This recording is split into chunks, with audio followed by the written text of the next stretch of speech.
Hi guys, so today on the table I do have the Numark Pro SM-2 professional scratch mixer. I do believe that this mixer came out in the early to mid 2000s. This was Numark's flagship scratch mixer. I do remember that this mixer was really popular in the UK. A lot of battle DJs love this mixer, and what made this mixer so unique was it actually came with a non-contact optical fader. So this was Numark's attempt at putting an optical fader in one of their mixers. Of course, it all started with the Stanton mixers, the SA mixer. So all of these other manufacturers, seeing how efficient those non-contact optical faders were, so they decided to build their own. Now I know Numark had it, Techniques had it, Stanton had it. There were some other ones out there too that actually had their own non-contact optical faders. But I always wanted to get my hands on one, and I found this one at a pretty good price. It is pretty dirty, but I can definitely clean it. So let's go over some of the features of the mixer that I can see so far. I really haven't even turned this thing on yet, but it's kind of sticky. Right here, you have your master, you have zone, volume. This is your cue for your headphone for left to right. So you have a channel 1, channel 2 for your headphone. Here you actually have a gain, treble, mids, and your bass, so that's pretty cool. The full EQ, a pan for left and right, same with channel 1. Right here you actually have a hamster switch on top, so you can switch the fader from left to right if you want to cut. You have your curve control right here, and then of course for the mic you actually have your volume, treble, and bass for the mic as well. The cool thing about these ones too are phono line switches. You could mount them however you wanted, and that was kind of the standard thing with most scratch mixers. That really started with the Vestex Pro mixers, where you could actually switch your phono line switch. So a lot of DJs from back in the day, they used to like to use the phono line switch. Sometimes they would refer to it as the clicker, to get those really sharp on-off cuts, because the crossfaders back in them days were terrible. So this was more of an on-off for them. So a lot of DJs really like that, and they still, till this day, use them. The faders here, I believe, are the old style Alps faders that came from Japan. Those were the same faders that were in the Vestex 05, 06, 07 Pro mixers, the early versions of them before they got replaced by the PCV faders. The cool thing about these ones, they actually have the slope right here for your curve control, so you could have it be just like a gradual fade, or a little faster, or just a boom right on. From what I'm assuming, like I said, I have not hooked this mixer up to try it yet. I just was pumped that I actually got it. And so here on the front of the mixer, there's really not much to it. So all you have is a mic input here, and then your headphone inputs here. So you have your mini and of course your 1/4 inch, I believe. On the back, very simple, very easy setup here. Power button here, on off switch. This is back when they were using the almost like the phone jack plugs. Here's your balance master out. You can actually switch this from stereo to mono. That's interesting. So you have your line here, you have your phono, line, phono. Of course, we're going to keep it on phono. RCA inputs, and then of course your ground bolts here. So the cool thing about these mixers is that there are no screws on the top. Everything is on the sides, so nothing gets in the way. You're not going to hit your fingernails on any of the screws or anything like that. So that was kind of one of the things that they really liked with their mixers. I think the other mixers that had that was the Gemini UMX series, had the same kind of face that didn't have any screws on the top, so just made it look a lot nicer. Your volume here, so it kind of went out at an angle instead of just a straight up and down. It kind of gave it a cool little look. So anyway, let's open this up. So like you can see, here's one screw here, and then there's going to be two more on the other side. That actually makes it a little easier to open as well, because there's not so many screws that you have to take out. You know, even with like the newer mixers, they usually have a few different screws on top, or you know. But either way, let's get into this mixer. Here you go. Here's the face. The face comes off. You can see nice and thick plate here. Pretty sweet. We're gonna put that to the side. Okay, so here we go. I'm gonna take out this crossfader here. So this crossfader, you can take out these two screws. And like I said, as you can see, this thing definitely needs some cleaning and whatnot. But you can see if you take these screws off here for the phono line switches, you could turn them and you could actually set them up and down if you want, or left to right the way they're set here, or at an angle. It's like 360 degrees. You can set it however you like. So let's pull out this crossfader here. It's definitely not connected, but it should be connected like so. And then it'll just pull off. So check this out. This is, like I was saying, super unique.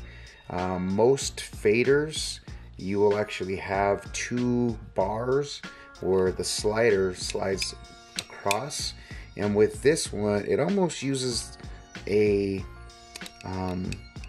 design that you would use for sliding drawers, where it would actually just slide along that line right there. And that's really cool, super unique. So I've never seen anything like this. When I first seen this design, I was like, what in the world is going on here? But if you look here on the board, you can actually see these have got to be the optical sensors here. And then when this big metal plate goes across, it tells it to turn on and turn off. There's really not much to the fader itself as far as the body of it, but like I said, I've just never seen any crossfader designed this way, and that is super cool. No other fader companies have adopted this design, and this plate, man, is super thick, so it's a really heavy fader. A lot of DJs like it, some DJs don't like it, but for me, I don't mind it. It actually gives the fader a little bit more bounce back on your fingers. So this is really, like I said, is really cool, really awesome design. That's not supposed to fall off, but what the heck, whatever. All right, so I really want to get into this fader a little bit more. So let's do that. So we're just going to take all these screws, and we'll make sure that we don't mix them with any other screws or anything like that, because these all are specific to their spots. So I don't know if I'm going to do any real editing on this video. I mean, I'll do some, but we'll see what happens. Anyway, so now this little piece just kind of pulls off here like so. And this is where I'm kind of like, Okay, so then we got these here. So you can see like the PCB board here with all of the components and everything like that. But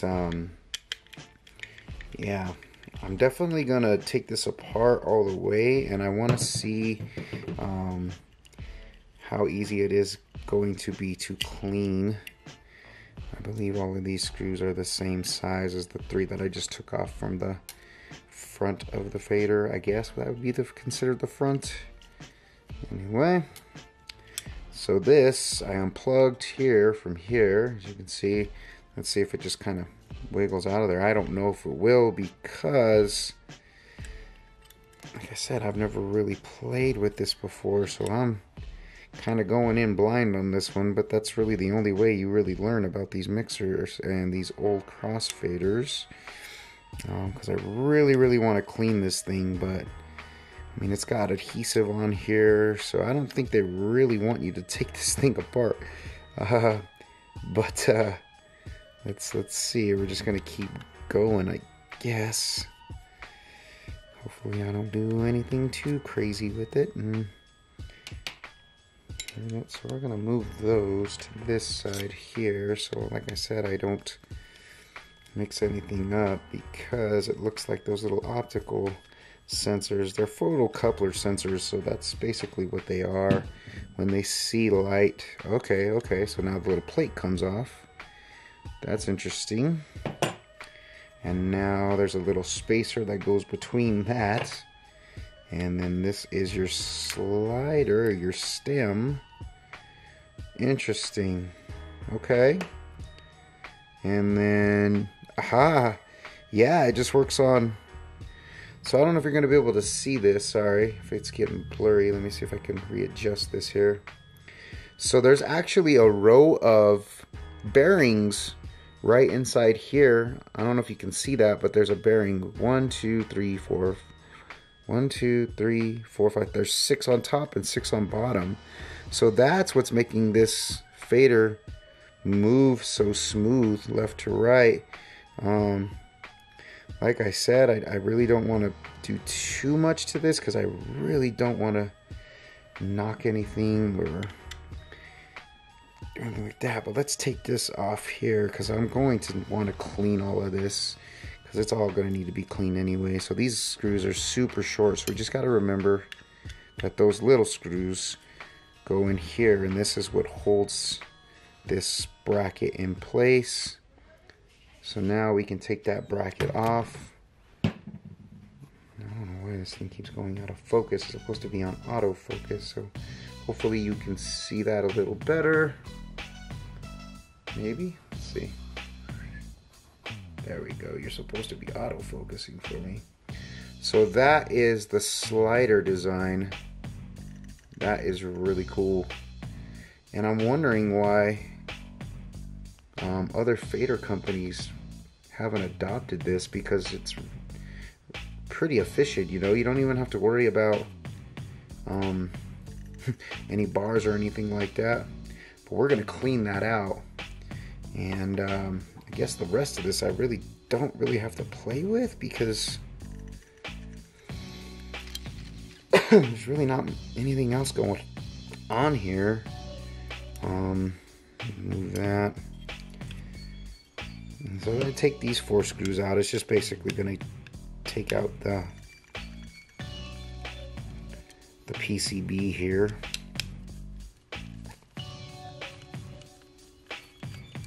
Take out these screws here.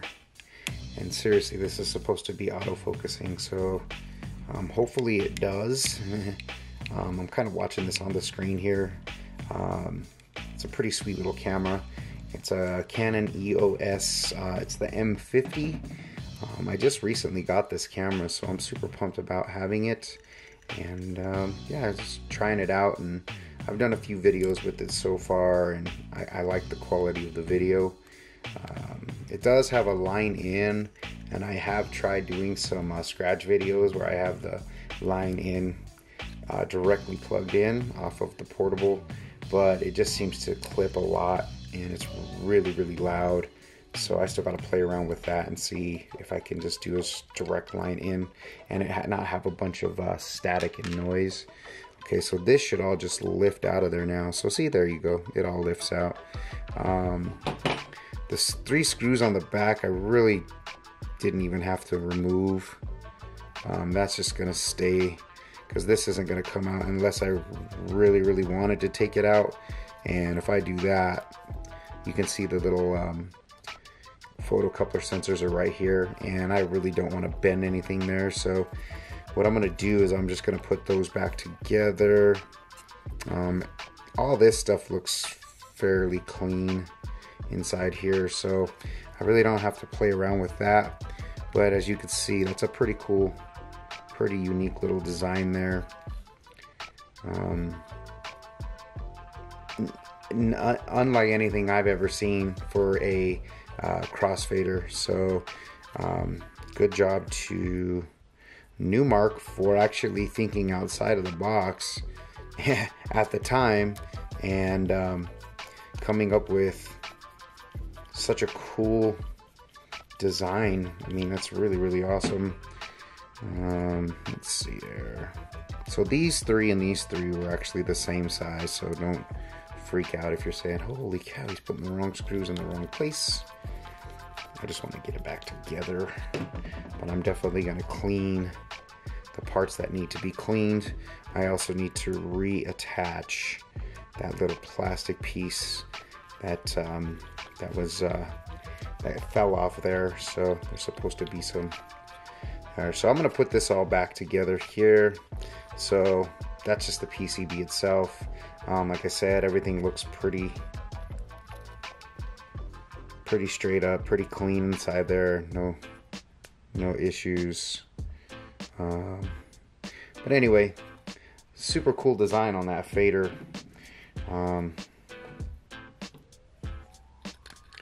So I guess we can just start putting that back together. Actually, you know what? I'm going to leave that off. So let's move on. So remember, these little tiny ones, these are for this little guy here, which I'm definitely going to clean. I'll probably just run it under some water with a little bit of dish soap just to kind of get all that crap out of there. And then what I'll do is I'll re-lube it and use some gun oil. I love that specific oil there. I've been using it for years. So I'm going to clean all this stuff up. Anyway, let's take a look at these line faders here. And like I said, these old line faders, if you were scratching back in the late 90s, well, mid 90s, late 90s, early 2000s, then you know this fader. This was the Alps fader, put out and made in Japan. This fader was super popular with the scratch DJs, especially because this was the first fader that was actually in the Pro Series Vestex models. So decent faders. You know, at the time, I mean, they were the best faders on the market because there was really nothing else out there until these optical faders came out. And then, you know, as time progressed, then it turned into the magnetic fader. But you got to get some needle nose pliers and bend those tabs so that you could separate this board so that you could actually get inside here and take this out and clean the bars and lube them up and whatnot. And I guess I could show you guys that as well. So I'll show you how we used to do it back in the day when all we had were the Alps faders for the Vestex Pro Series. So we're just going to take these and we're just going to kind of bend them and bend them, bend it. And one side had the contacts on it, the other side was just a blank. So gonna bend this, bend that, bend that, bend that. Now these should just pop right open.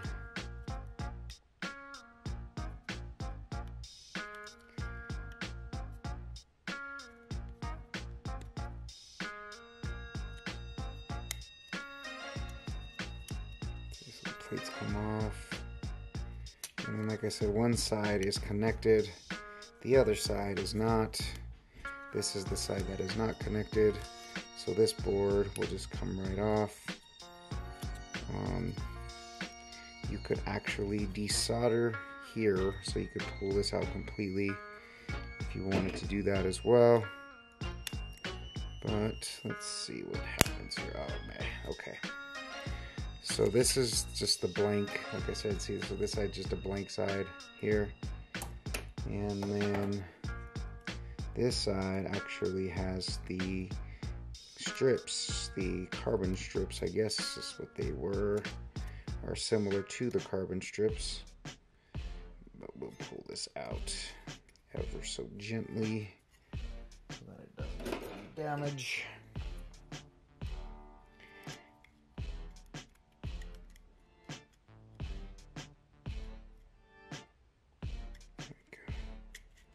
There we go. So this should just come right out, hopefully. There we go. You want to be super careful. So you can see on the inside there, see the contacts. Now, damn. So that's what I was trying to avoid, was bending these, because once these bend, it's kind of hard to get them back in place. Although that could have been bent before I even opened this up, so who knows. But there we go, back in business. But if you look here, look at all this buildup in grime and dirt and stuff that's on here.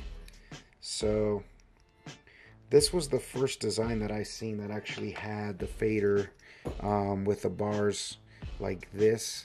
And you know, but back in the day we loved it. I mean, this was like the best out there. So what we would do is we would actually clean this. I'm going to use this toothbrush with rubbing alcohol on there. Okay. And then, so that's all clean now. That board's clean. And this, I'm going to clean as well. But usually what I do is take them to a sink, which I'm still going to do. But I'll show you here. We need to clean all this crap out of here. And then what we'll end up doing is, oops, sorry. So I'm going to clean all this out here. But I'm still going to take it to the sink and put some dish soap in there and go from there. His design was based off of the same Alps fader. Took the Alps fader and then just added some optical sensors in there, photocoupler sensors, and made that first design. So anyway, that's how that came about. But like I said, you can see, I mean, these things were pretty smooth, but we're gonna put some gun oil on there. So this was also kind of a fun little fact. Sometimes I actually put another board on the inside. So, you know, on the other fader, it actually was just a blank. But this one, they actually provided a whole new board. So after a while, you know, these boards would run down and they would just wear out. So they would actually give you a replacement board to solder back in place of the old board, and then you'd be good to go again. So yeah, some of the faders had that and some of them didn't. As you can see here, this one didn't have that. It was just a blank, but that's kind of a cool little feature. So here was another fun fact about these Alps faders. What would end up happening over time is these would bend and they would break, and then DJs would end up having to like glue their caps on there, or put paper on the inside so that it would stay nice and tight in there. And that actually changed up the whole design of the fader stem. There, it was just one solid piece of metal there, so it didn't have that little notch cut out of there. But yeah, it's a little fun fact there for you too. Alright, so as you can see, it's all cleaned up now. Look how smooth that is now. All that junk and dirt and everything that was in there is now off.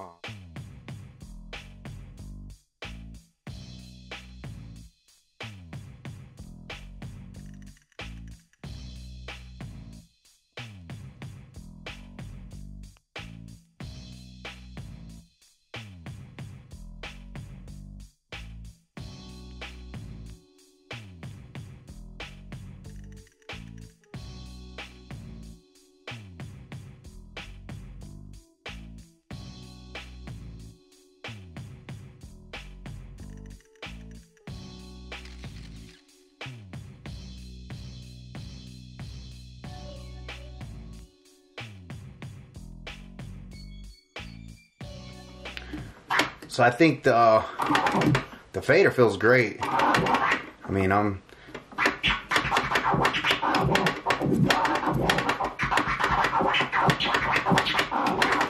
scratching with my weak hand, you know.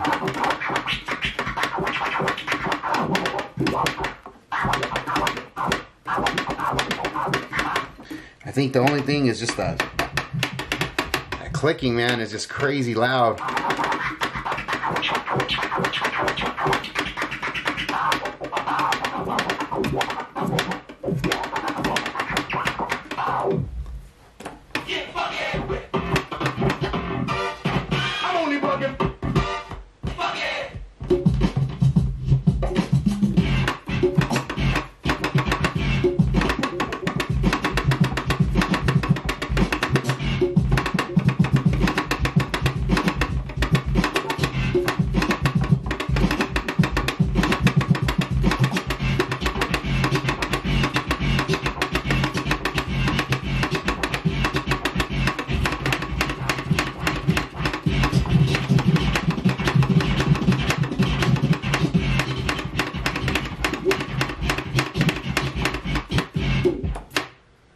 Other than that, I mean, it feels alright. But that's just crazy loud.